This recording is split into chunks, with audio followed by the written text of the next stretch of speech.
জুলাই জাতীয় সনদ ২০২৫ গেল বছরের ছাত্র জনতার অভ্যুত্থানের পর থেকে সবচেয়ে বেশি আলোচনা হয়েছে এই সনদ ইস্যুতে। আন্দোলনকারী পক্ষগুলোর দাবির মুখে চলতি বছরের জুলাইয়ে ঘোষণা করা হয়েছিল জুলাই ঘোষণাপত্র, কিন্তু তাতেও সন্তুষ্ট হয়নি আন্দোলনকারীরা। তাদের দাবি ছিল শুধু ঘোষণাপত্রই নয়, জুলাই আকাঙ্ক্ষার আলোকে বিভিন্ন সংস্কার এনে ঘোষণা করতে হবে জুলাই সনদও। দাবির প্রেক্ষিতে দীর্ঘ সময় ধরে ৩০টি রাজনৈতিক দল ও জোটকে নিয়ে জুলাই সনদ তৈরির কাজ শুরু করে অন্তর্বর্তী সরকারের গঠিত ঐক্যমত্য কমিশন। অবশেষে আগামীকাল শুক্রবার স্বাক্ষর হতে যাচ্ছে বহুল প্রতীক্ষিত সেই জুলাই সনদ। যদিও শেষ মুহূর্তে গিয়েও সনদের কয়েকটি প্রস্তাবনা নিয়ে ঐক্যমতে পৌঁছাতে পারেনি সব রাজনৈতিক দল।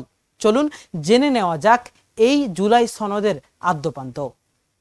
জাতীয় ঐক্যমত্য কমিশনের প্রস্তাবিত জুলাই জাতীয় সনদের চূড়ান্ত খসড়ায় জুলাই সনদকে ২০০৯ সাল পরবর্তী ১৬ বছরের ফ্যাসিবাদ বিরোধী গণতান্ত্রিক আন্দোলন এবং ২০২৪ সালের জুলাই আগস্টের সংগঠিত গণ অভ্যুত্থানে আহত, নিহত, কারাবরণকারী ও অংশগ্রহণকারীদের প্রতি কৃতজ্ঞতার স্মারক হিসেবে পরিচিত করা হয়েছে।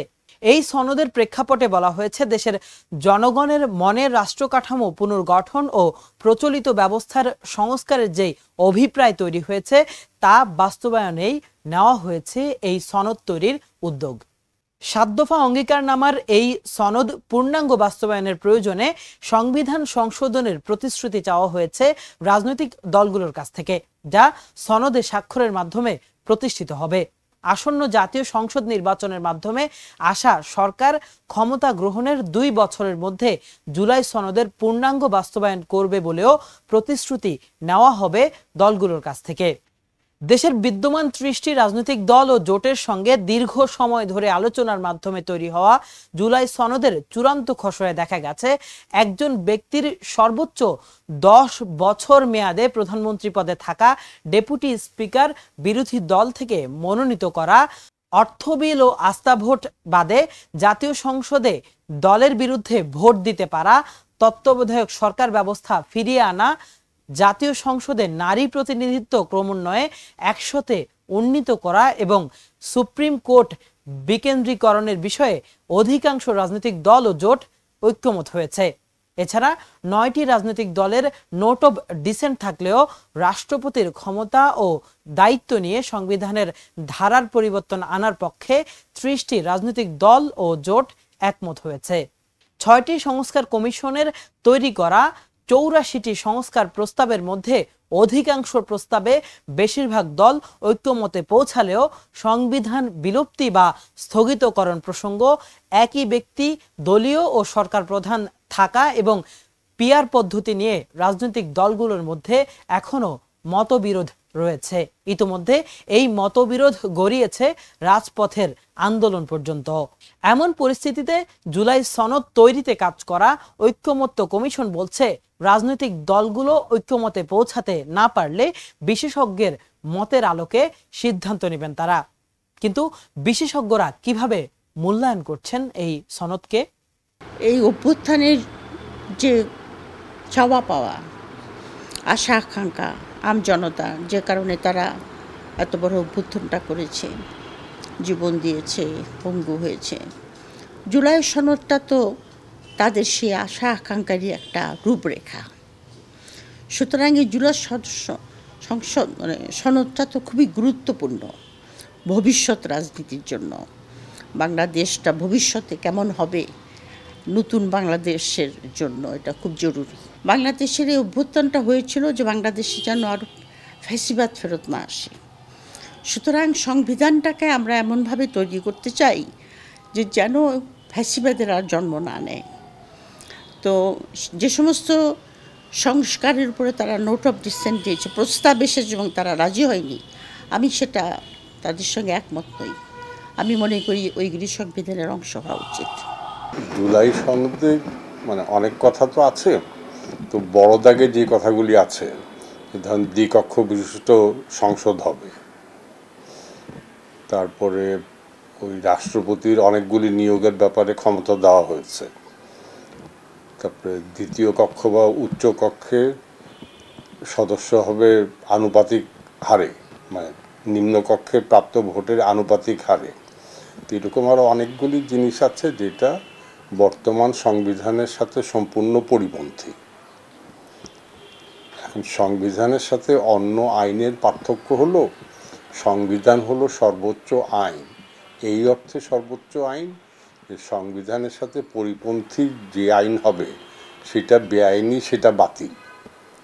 তবে এই যে ঐক্যমতের যেসব আলোচনায় আমি ওই যে ধরেন দ্বিমত আছে ওগুলি বাদ দিলাম, বড় যেগুলি কথা বললাম এইগুলি তো সবই আমাদের সংবিধান পরিপন্থী। তাহলে এটা গণভোটই হোক বা সব রাজনৈতিক দল এটাকে স্বাক্ষর করুক, তাহলে তো এটা সংবিধান পরিপন্থী। তার মানে কি, তাহলে হয় সংবিধান পরিপন্থী বলে এগুলি বাতিল হয়ে যাবে, অথবা এইটা হবে সংবিধানের উপরে আইন, তাই তো? সর্বোচ্চ, তখন তার সংবিধান সর্বোচ্চ আইন থাকে না। তাহলে কি এখন জুলাই সনদ যেটা ঐক্যমত্য হচ্ছে এটাই কি আমরা সংবিধান বলবো? এই প্রশ্নের তো কোনো সুরাহা হয় নাই। আর সংবিধানের উপরে একটা আইন যেটা সংবিধানের বিরোধী হলো এটা বলবৎযোগ্য হবে, এইটা কারা করছে? রাজনৈতিক দলগুলি আলোচনা করে 30-35 যেটি হোক 40টা রাজনৈতিক দল, কিন্তু ওদেরকে এই আলোচনার ক্ষমতা কে দিয়েছে? ওরা তো আমাদের নির্বাচিত প্রতিনিধি না। তবে রাষ্ট্রবিজ্ঞানী ডক্টর দিলারা চৌধুরী জুলাই সনদ বাস্তবায়নে গণভোটকে প্রাধান্য দিলেও সংবিধান বিশেষজ্ঞ ডক্টর শাহাদিন মালিক বলছেন গণভোটে মানুষ না বুঝে মত দেওয়ার শঙ্কা বেশি। বাস্তবায়ন করতে হলে প্রয়োজন হলো যেটা একটা গণভোটের সাহায্যে পাশ করিয়ে নেওয়া। কারণ জনগণ কি চায় সেটাই তো সবচেয়ে বেশি গুরুত্বপূর্ণ। তো গণভোটের উপরে তো আর কিছু নাই, গণভোট ফাইনাল ডিসিশন। তো এটা গণভোটে পাশ করিয়ে নিয়ে তারপরে সেই সংবিধানের আন্ডারে নির্বাচন হবে। এটাই সবচেয়েতে আমি মনে করি, আমার মনে হয় আমার মতো অনেকেই এগ্রি করবে, এটাই সবচেয়েতে বাংলাদেশের জন্য সবচেয়েতে ভালো একটা মানে ডেভেলপমেন্ট। গণভোট হলো ফাইনাল ডিসিশন, জনগণের ডিরেক্ট। এটা হলো নির্বাচিত সংসদের চাইতে অনেক বেশি জনগণের ভয়েস। এটা গণভোট একবার হয়ে গেলে সেটাকে বাতিল করার এখতিয়ার কারোই থাকবে না, এটাকে মানতেই হবে। কারণ গণভোটের রায় হলো জনগণের রায়, এটাকে মানতেই হবে। যারা বলে যে আমরা সংসদে গিয়ে এটাকে আবার যাচাই বাছাই করব, তারা ঠিক বলে না। গণভোটের কোনো বিধান নাই আইনে, অনেকে ভুল ব্যাখ্যা দিয়ে আমাদের গণভোটের কোনো বিধান নাই। এখন গণভোটে আপনি কি, এই যে এখানে বোধহয় কত 80টা না 84টা ধারা আছে, তাই তো? এখন জনগণের কাছে আপনি গিয়ে কি এখন এই 30 পৃষ্ঠার ডকুমেন্ট, 30 পৃষ্ঠা না 25 থেকে 30 পৃষ্ঠা, এখন এই 25 থেকে 30 পৃষ্ঠার এই যে এই দলিলটা, এটা কি জনগণ পড়ে বুঝবে? তারপরে তো হা না বলতে হবে। তো এই 25-30 পৃষ্ঠার একটা আইনি দলিল পড়ে বোঝার মতো আমাদের দেশের জনগণের সংখ্যা কত হবে ভোটারের? মানে আমার তো ধারণা ওইটার জন্য যে প্রাতিষ্ঠানিক বিদ্যা বুদ্ধি দরকার, যে জ্ঞান দরকার, এটা তো শতকরা 20% লোকেরও নাই। শিগগিরই রাজনৈতিক দলগুলো ঐক্যমতে পৌঁছাতে না পারলে আসন্ন জাতীয় সংসদ নির্বাচন বাধাগ্রস্ত হতে পারে বলে মনে করেন এই বিশেষজ্ঞরা। কিফায়েত শাকিল, বাংলা ভিশন, ঢাকা।